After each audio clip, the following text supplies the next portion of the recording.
Masih di Sapa Indonesia Malam, saya Friska Clarissa. Pasca Pilpres 2024, lobi-lobi politik terus dilakukan. Prabowo Subianto pekan kemarin 2 kali temui Presiden ke-6 RI Susilo Bambang Yudhoyono. Sementara TKN menyebut Presiden Joko Widodo akan dilibatkan dalam menyusun pemerintahan baru mendatang.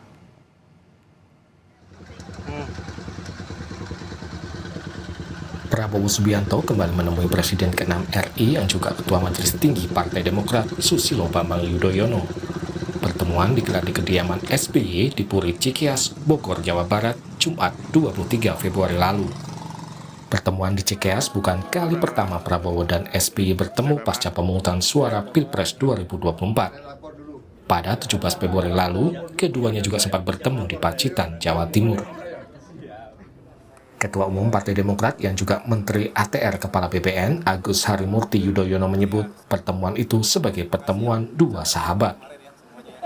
Menurut AHY, Prabowo ingin mendengar masukan-masukan dari SBY, sedangkan SBY juga ingin berbagi pengalaman kala menjadi presiden. Ini kan selalu menjadi perbincangan pembicaraan antara Pak Prabowo dengan Pak SBY, termasuk yang di Pacitan ketika itu. Jadi yang kami syukuri adalah hubungan Pak Prabowo dengan Pak SBY ini seperti sahabat dan yang saling membutuhkan dalam arti ingin sahabatnya sukses. Jadi Pak Prabowo juga dengan niat yang baik ingin mendengarkan masukan-masukan dari Pak SBY. Pak SBY juga dengan niat yang baik ingin memberikan masukan termasuk pengalaman yang mungkin saja bermanfaat. Lobi-lobi politik terus dilakukan Prabowo Subianto pasca Pilpres 2024. Sementara itu, TKN Prabowo Gibran menyatakan Presiden Jokowi memiliki peran besar dalam kemenangan Prabowo Gibran. TKN Prabowo Gibran menyebut Jokowi akan dilibatkan dalam pembentukan pemerintahan baru mendatang. Semua pihak juga mengakui popularitas beliau itu sangat membantu di dalam kemenangan Prabowo Gibran dengan peran yang sebegitu besar, dan apalagi Mas Gibran menjadi wapresnya, ya saya rasa wajar kalau beliau mempunyai peranan yang signifikan nanti di dalam pembentukan pemerintahan maupun kebijakan yang akan datang. Sampai menentukan nama dan juga nomenklatur kementerian kah? Nah, itu saya buka kantong terlalu banyak.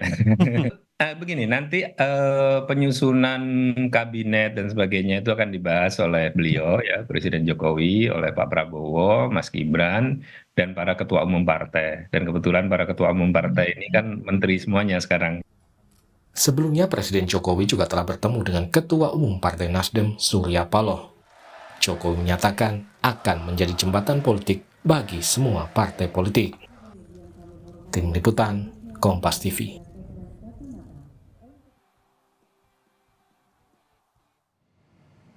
Lobi-lobi politik terus dilakukan kubu Prabowo Gibran pasca Pilpres 2024. Salah satunya untuk menyiapkan pemerintahan mendatang.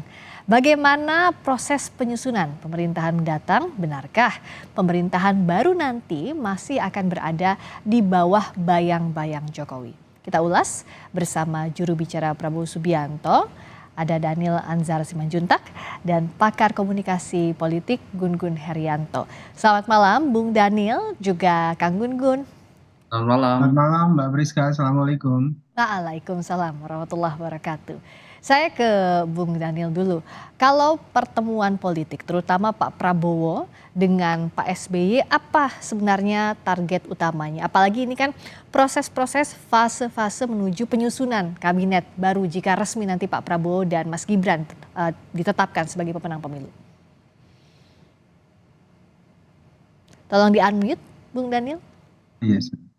Ya. Nah, Mbak Friska, sejak awal Pak Prabowo sudah menyampaikan di depan publik bahwasannya beliau ingin meneruskan kepemimpinan presiden-presiden sebelumnya. Dalam hal ini ya Pak Jokowi, kemudian Pak SBY, kemudian juga Bu Megawati, sampai dengan Bung Karno. Nah, legasi atau warisan-warisan dari para pemimpin itu perlu dijaga. Pak Prabowo ingin mengambil semua kebijakan dan model kepemimpinan yang diwariskan oleh para pemimpin itu, mana yang baik, kemudian mana yang kurang. Nah, tentu bila ada momentum dan kesempatan bisa berdiskusi langsung, maka beliau lakukan. Hmm. Nah, hari ini kan yang masih ada itu adalah tentu Pak Jokowi, kemudian ada Pak SBY, kemudian ada Ibu Megawati. Nah, tentu Pak Prabowo ingin memanfaatkan kesempatan ini belajar dari beliau-beliau. Tentu Pak Jokowi banyak membantu Pak Prabowo menjadi teman diskusi, Mhm. bahkan beliau memberikan kesempatan Pak Prabowo untuk menjadi Menteri Pertahanan, dan Pak Prabowo sejak awal juga menyebutkan banyak belajar dari Pak Jokowi. Pun demikian dengan Pak SBY. Pak SBY adalah senior beliau, juga sudah kenal baik dan sesama dari kalangan militer, dan presiden selama 2 periode 10 tahun, dan mantan pimpinan partai politik. Nah, tentu banyak hal yang bisa dan perlu dipelajari dari Pak SBY. Nah, itulah kenapa beliau juga intens berdiskusi dengan Pak SBY.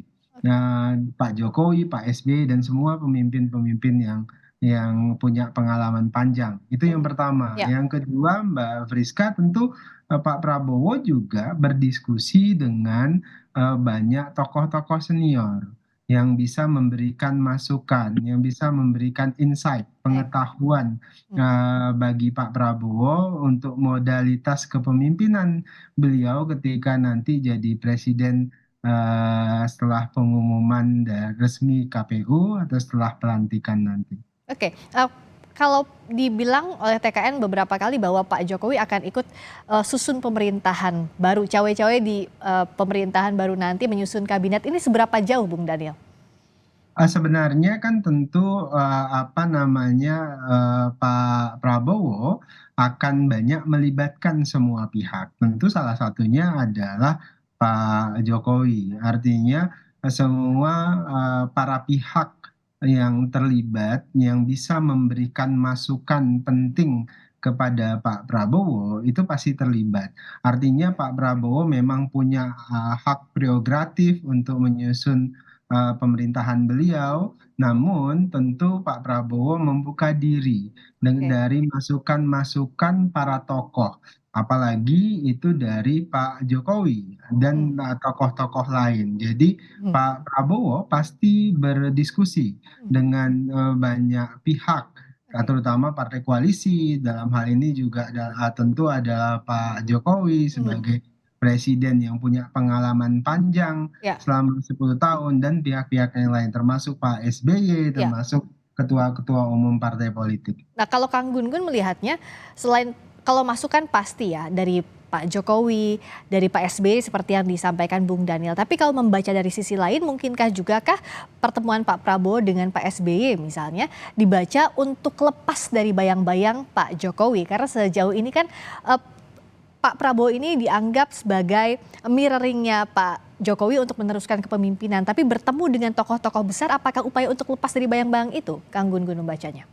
Oke, menurut saya terlalu awal kalau kemudian Pak Prabowo melepaskan diri dari reference power atau kekuatan rujukan utama di pemilu 2024. Dalam konteks ini adalah Pak Jokowi. Saya melihat ini justru memperluas ruang jelajah komunikasi politik ya untuk memaksimalkan dua agenda utama. Oke. Agenda pertama tentu Pak Prabowo perlu memitigasi problem-problem bawaan atau problem-problem pasca pemilu. Contohnya misalnya dinamika hak angket di DPR. Ini kan tentu harus dimitigasi oleh Pak Prabowo dan teman-teman lain yang ada di kongsi politiknya. Oke. Kemudian yang kedua, agenda krusial lain adalah komunikasi politik dalam menjembatani ragam kepentingan, terutama di para mitra untuk pembentukan pemerintahan. Karena ini juga kerap kali tidak mudah, Friska. Ya.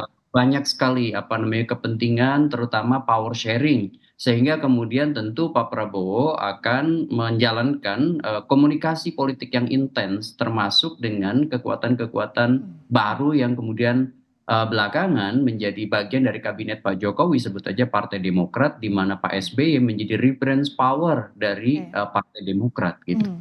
Nah, kalau misalnya tadi yang diantisipasi hak angket, Kang Gun-Gun, kenapa membacanya ke arah Pak SBY, bukan ke partai-partai yang lebih besar lainnya secara perolehan kursi di DPR atau bahkan misalnya coba menarik suara-suara oposisi? Ya, ini kan multi kanal yang dilakukan oleh Pak Jokowi ya. Ini kan komunikasi misalnya dengan menyolidkan barisan partai-partai yang mendukung kemarin Pak Prabowo di Pilpres 2024, kemudian menarik Partai Demokrat ke dalam pemerintahan. Tentu kan juga memperbesar apa namanya proses kekuatan politik yang ada di DPR. Karena kenapa? Karena beberapa partai yang kemarin menjadi pengusung dari koalisi yang berbeda, sebut aja seperti PDIP di Ya. 0 dan Partai Nasdem ya di 01, ini masih dalam proses komunikasi juga kan. Nah, persoalannya zona possible agreement atau zona yang memungkinkan keputusan-keputusan politik itu diambil, itu menurut saya sekarang masih bersifat cair, terutama menunggu fase-fase menentukan dari tahapan pemilu gitu, terutama misalnya penetapan atau misalnya ada tidaknya sengketa atau bahkan ada misalnya tidaknya nanti hak angket di DPR atau di parlemen. Oke, apakah iya, Bung Daniel, yang saat ini jadi fokus adalah soliditas parpol pengusung Pak Prabowo, bagaimana juga menjalin komunikasi dengan parpol-parpol di luar koalisi pengusung Prabowo Gibran?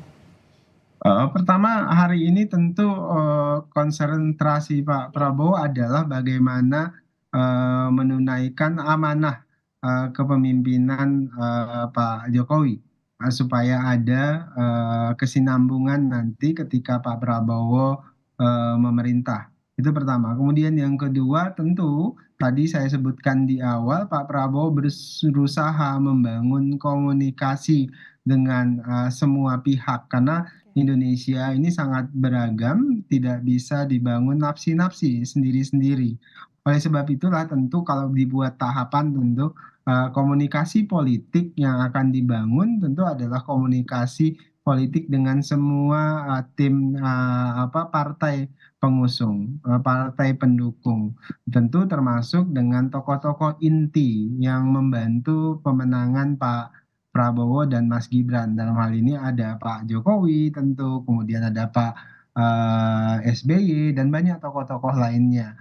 Nah, kemudian kedua tentu tadi saya sebutkan kita ingin membangun pemerintahan yang kuat Ya. dan, stabilitas politik yang terjaga seperti yang sudah dimulai dan dilakukan oleh Pak Jokowi. Nah, tentu, Pak Prabowo akan membangun komunikasi dengan partai-partai yang lain, baik itu partai yang bergabung di nomor 1 maupun di nomor 2, Mbak Priska. Nah, kalau Kang Gun-Gun melihat kacamata soal stabilitas politik ini, apakah dengan porsi koalisi atau yang berada di luar koalisi alias oposisi ini lebih banyak ditarik ke pemerintahan seperti yang dilakukan Pak Jokowi di 5 tahun terakhir ini, atau sebaliknya check and balancesnya terjaga dengan ada ruang besar juga untuk oposisi?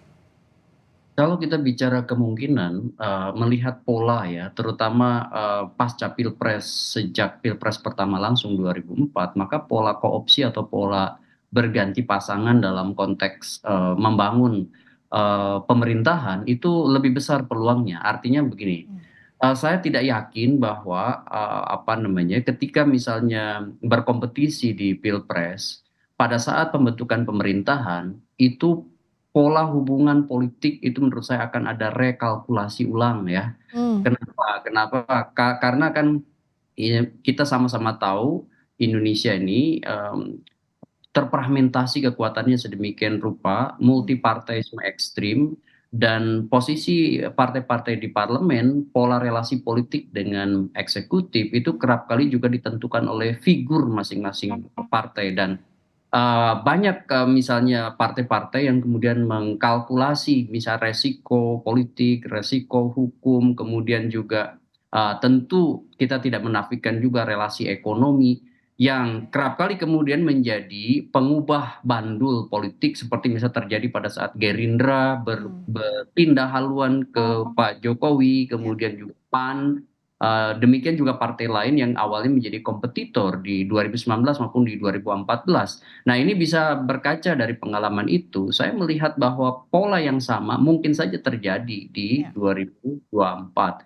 Dengan catatan ya ada proses komunikasi yang intens, sekaligus juga ya mungkin yang sekarang terjadi ya, beragam potensi-potensi yang dianggap kecurangan itu kemudian Ya. ketika bergulir misalnya menjadi hak angket di DPR, apakah termitigasi atau tidak? Artinya manajemen konflik itu menjadi menentukan di fase-fase krusial seperti saat ini.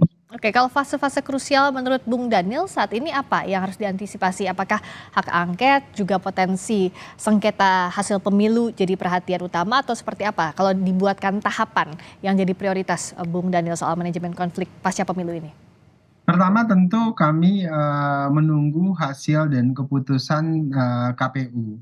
Nah, hasil keputusan KPU itu nantilah yang akan menentukan sikap kami seperti apa dan tentu kalau kita berkeyakinan tidak akan jauh dari apa quick account yang sudah dilakukan. Kemudian kedua tentu adalah mitigasi agar apa, agar upaya kita mempersatukan semua pihak, kemudian pemilu ini tetap hasil pemilu ini bisa diterima dan damai. Artinya kita berusaha membangun komunikasi baik dengan semua pihak, baik itu dari nomor 1 dan 3 itu akan dimaksimalkan oleh Pak Prabowo dan partai pengusung. Jadi kita paham betul ada momentum untuk berkompetisi, ada momentum untuk bekerja sama, dan itu yang ingin dijaga selalu oleh Pak Prabowo dan semua partai pengusung. Oke, kalau Kang Gun-Gun sejauh ini kan kondisi saat ini adalah Pak Jokowi masih jadi senternya. Jadi Ya. semua pusat kekuatan di Pak Jokowi. Nah, nanti saat Pak Prabowo diresmikan, misalnya KPU menetapkan Pak Prabowo sebagai presiden terpilih, bagaimana untuk mengubah itu? Punya hak prerogatif sebagai presiden, punya dikdaya sebagai presiden, sebagai senternya beralih. Seperti apa Kang Gun-Gun melihat potensinya?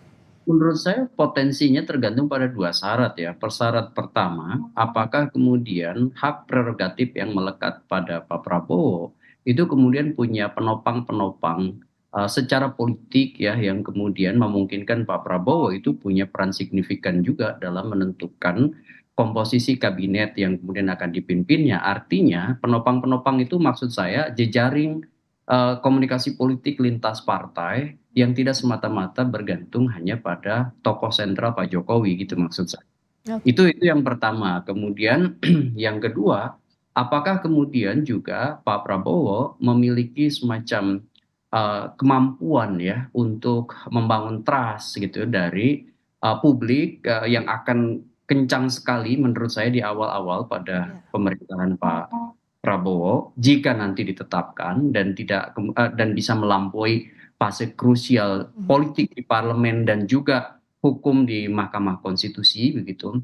Menurut saya trust itu penting. Nah, kalau misalnya dia powerless ya, maka potensi untuk kemudian keluar dari yang disebut dengan kekuatan utama yang sebut saja jelas publik tahu dari awal memang Pak Jokowi menjadi endorser ya dari politik Pak Prabowo di 2024, maka menurut saya posisi politik Pak Prabowo akan sangat lekat politik asosiatifnya dengan Pak Jokowi, artinya orang akan melihat ya di situ ada Pak Prabowo, di belakangnya ada Pak Jokowi, kira-kira begitu. Ya. Tapi seperti yang tadi disampaikan juga oleh Bung Daniel, fokusnya sekarang kita sama-sama mengawal hasil pemilu, tapi tidak pernah ada kata terlalu dini untuk lobby-lobby politik yang tentu saja sudah mulai dilakukan.